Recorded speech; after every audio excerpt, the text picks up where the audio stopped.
Nu, tad sveicināti. Mēs atkal esam pie Aigara, Kalderos. Sveiks! Prieks tev redzēt. Izstāsti, ko tad mēs šodien atkal darīsim pie tevis? Šodien skatīsimies, pamata akcents ir uz alu suņiem. Tātad šodien mums ir atbraukuši cilvēki, kas uz doto brīdi Latvijā ir viena no spēcīgākajām alu suņu tādiem medniekiem, kur izmanto alu suņus un alās medību.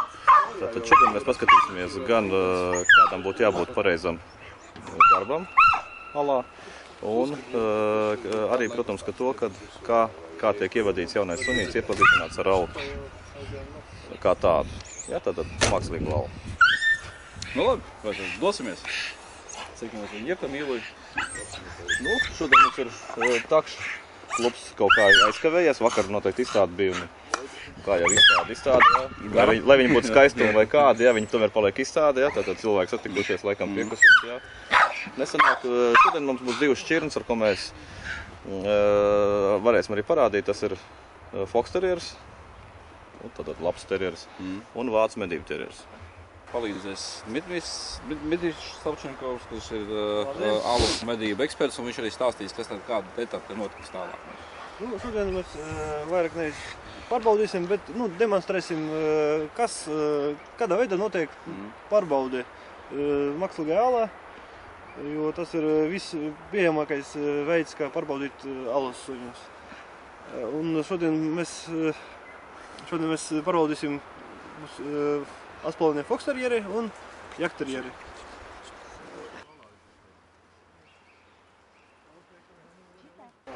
Tā Daldaros ir izveidota U-veida ala. Tātad tā ir standartizēta priekš alu suņiem. Latvijā tādas ir uz doto brīdi darbojošās ir divas, Daldaros un Malpilī. Un šeit tiek veikt suņu darba pārbaudas uz ienots un labs, kā arī jaunu suņu iepazīstināšana ar alu. Tagad mēs laidīsim ienoconi alā iekšā, izdzēsim viņu līdz trešajam katlam, kur mēs viņu noblokēsim ar šiberiem. Šiberis ir speciāls ar caurumiem, lai suns var redzēt un savos to dzīvnieku. Un mēs laižam caur ieju, lai paliek dzīvnieka smaka, lai suns var saprast, ka te ir dzīvnieks. Un šāda veida mums ir šiberi. Ar šito šiberi nevar suns dzīvnieku traumēt. Bet tajā pašā laikā viņš ož un viņš jūt, un cik agresīvi viņš aprei, cik viņš agresīvi darbojas, un mēs vērtējam viņu drosmē. Nu, sāksim.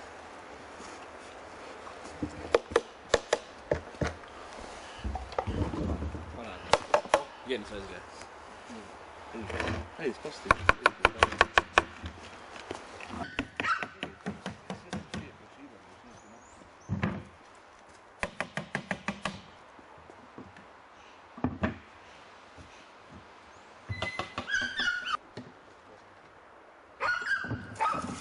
Iekšā.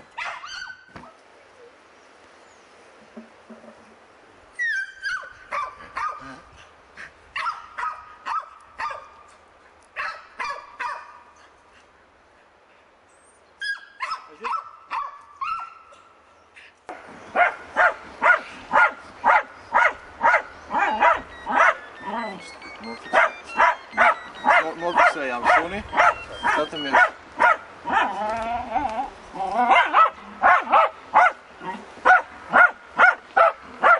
Lūk, parāds, sunīts strādā apakšā. Katra iedaļiņa tā kā 25 centimetri. Tad sunīts faktiski var fiksēt to vietu, kurā vietā rakties pakaļ viņu. Es nofiksēju, ja suns ilgāku laiku atrodās vienā vietā. Naķis sunīts strādā uz vietas. Tad mēs sākam rakšanu. Pārliekam kādu laiku un pārbaudām, vai sunīts turpina strādā uz vietas.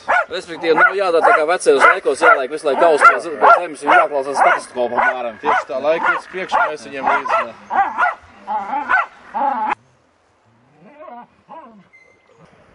Pēc viņiem pats domā, ka ai.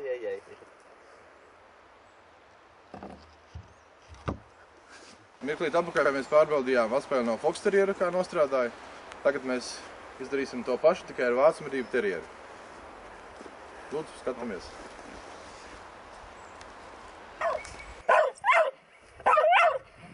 Nu, tagad bija suņi pārbaude. Mēs parādījām, kā notiek pārbaude pa jenocuni. Tagad mēs pārbaudīsim pa lapsu, jo tomēr lapsa ir, pretinieks ir labs suņiem.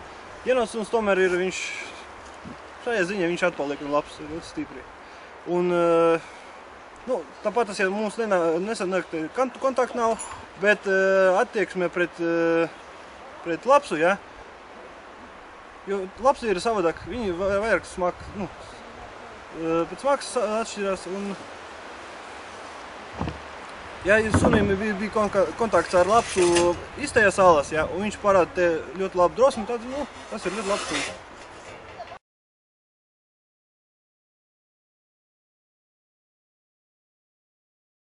Rintī, davai, ej Rintī! Normāls kūmiņš aizgāja.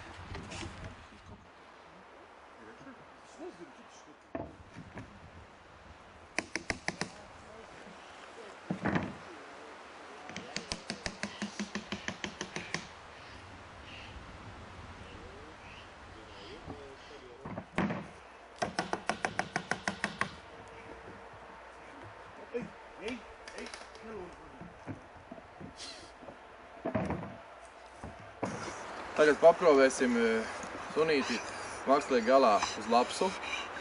Lapsa ir sunim lielāks pretinieks. Pasīsimies, kā sunītis nostrādās.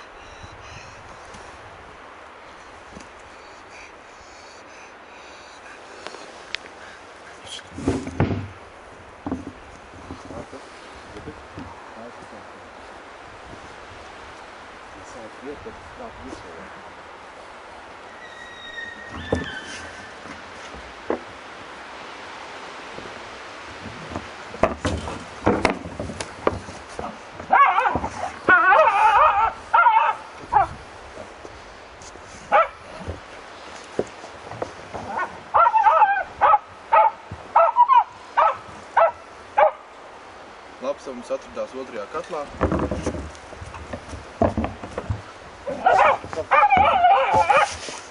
Lapsa atradās otrajā katlā. Laižot suni, mēs attaisījām žībrīšus vaļā. Tagad suns lēnām spiež lapsu uz trešo katlu, bet lapsa izrāda diezgan lielu pretestību un nepadodās. Pagaidām, lapsa atrodās aiz līkuma starp otro un trešo katlu.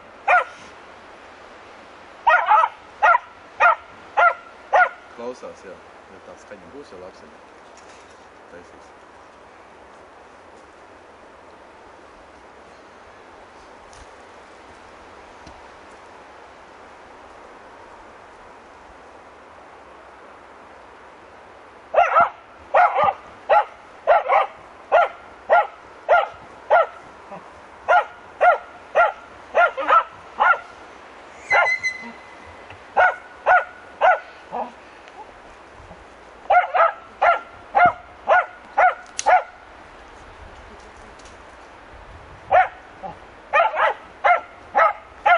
Aptuveni ar šādu darbību sunītis nostrādātu 10 minūtes. Viņš tā kā lapsu no otrā katla ir izspiedis, viņam varētu dot otro pakāpi. Ja viņš 10 minūtes nostrādātu šādā veidā. Līdz ko lapsa sāk spiest suni uz atpakaļ, suns nenoturēs tā kā lapsu uz vietas, tad jau otrā pakāpes vairs nesanāks, tad jau būs pie trešās.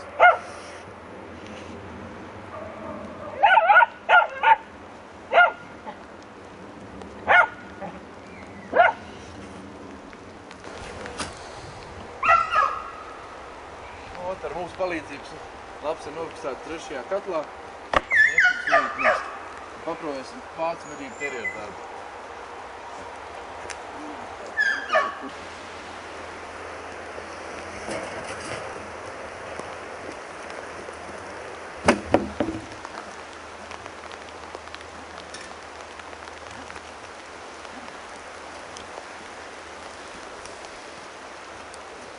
Viņa vārds ir Rintīs.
Oi, jau Kurš.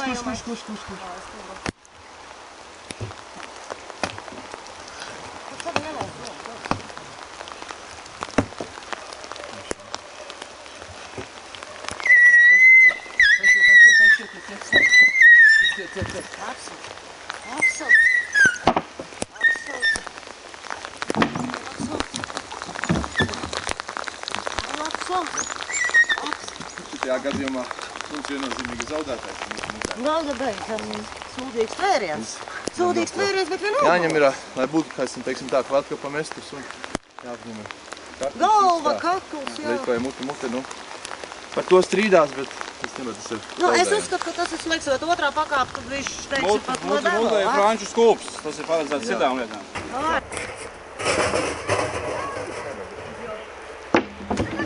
Nu, pārbaudas ir beigušās un apmācības.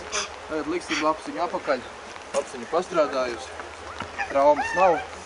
Nu, es nelabāk, tas ir. Nevajag grib man viņu pat pārdās.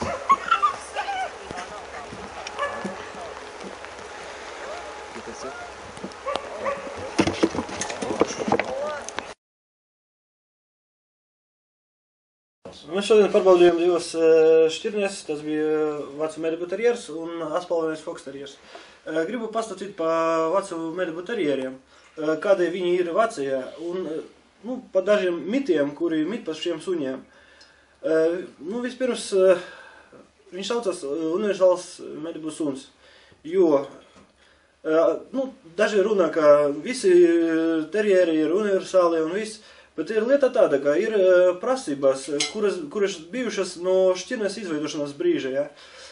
Un tas prasības jau paredzēja to, ka tas suns ir daudzpusīgs un derīgs izmantošanai gan alas, gan virzeme, gan pa pārnāžiem, pa cūkam, un viņš ir aportieris, un suns, kurš tāds pa putniem.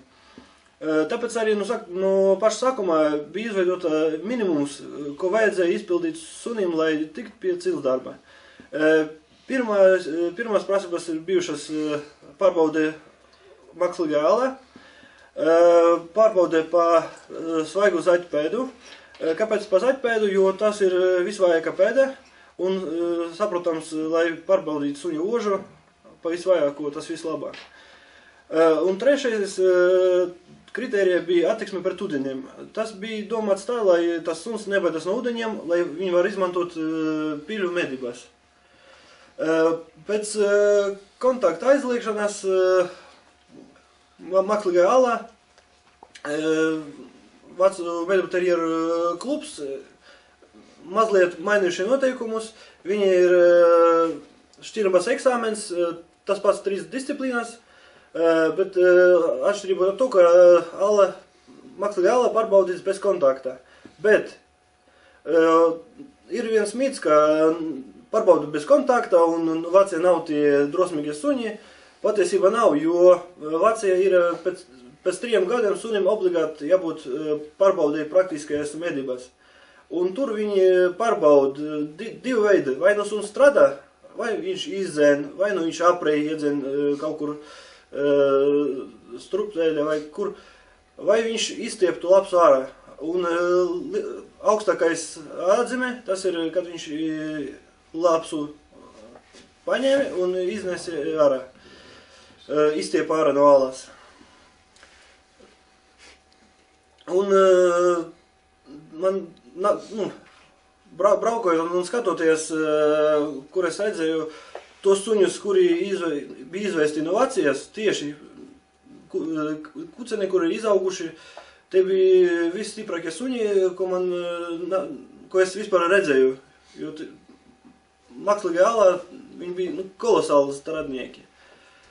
Vēl viens pārbaudes veids, kas ir Vācijā, tas ir Gibralprofen, saīsinājumā viņš GP saucamais. Tur pārbauda veselu kompleksu. Ja ZP tas ir iedzimtu īpašību pārbaude, tad Gibralprofen tas jau pārbaudot, cik labs suns sagatavots medībām. Tur vairāki testi. Ir aportēšana 3 veidi. Aportēšana no ūdeņiem, aportēšana no saules zemes, 150 metru aizstiept pīlē, un sunim pa to vilktu pēdu jāatrod un jāatnes. Tad līdzīga pārbaude pa aportēšana pa dzīvnieku. Trūsis vai seisks, neliels dzīvnieks, viņš aizstiept 200 metrus, un viņam jāatrod un jāatnes. Tālāk iet paklausība. Vispār paklausība notiek, paklausības pārbaudē notiek viss tā pasakuma garumā. Bet ir atsevišķas disciplīnas, kura pārbauda. Tas ir iešana blakus. Sunim dota komanda blakus, viņam jāiet pie kājas, nedrīkst siksan stiept. Tā ir tā kā parādot, ka šito suni var iet caur zariem ar ieroču rokas, viņš nestiep, viņš netraucē medniekam šaut. Pēc tam viena no disciplīnām suni jānogulina. Dot komanda gulēt, un viņam jāpaliek. Saimnieks aiziet aiz pagriezienā, tur izšauj 2 reizes, un suņam jāpaliek guļot. Pēc tam viņš atnāk atpakaļ, paņem to suni, un aizved, un tur priekšā ir asinspēda. Asinspēda ir nemazāk kā 600 metri. Man liekas, minimālais bija 8 stundas, ja ne 12. Un sunim pa to asinspēdu jāatrod medījumu. Pēc tam ir pārbaude lapsu izstiepšana no alas. Nomedīta lapsa, ieliek alā iekšā, un sunim jāiet iekšā alā un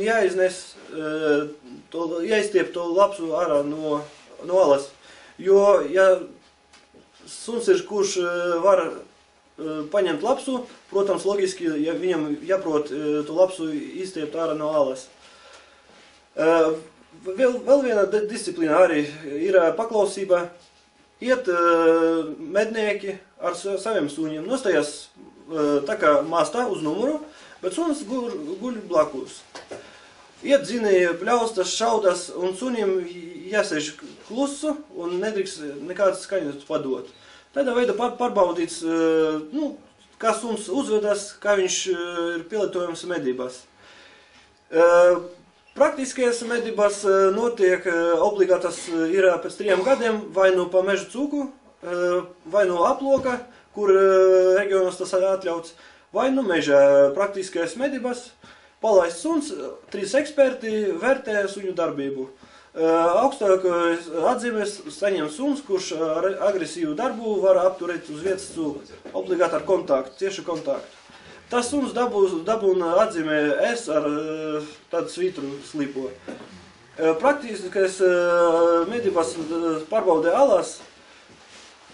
Suns ielaists iekšā alās, un tur ir 2 veids. Vai viņš aprej, vai viņš izdzen, tas viņš dabūs NB atzīmi. Ja viņš paņem to dzīvnieku un izstiep, viņš dabūs NB ar slipo svitru.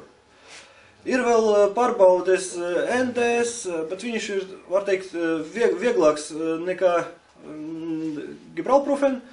Viņš ietilps mazāk disciplīnu, kas atsevišķi vēl var pārbaudīt pārsinspēdi vecu medību terjeru. Tā, tas ir pa lauku pārbaudēm. Vispār attieksme pret šo šķirnē. Tā kā vairāk mums daži uzskata, ka tas ir alus suns, patiesība nav. Un tad tie pārbaudas veidi, kādā veidā pārbaudīti vecu medību terjeri Vācijā, tieši to pierāda.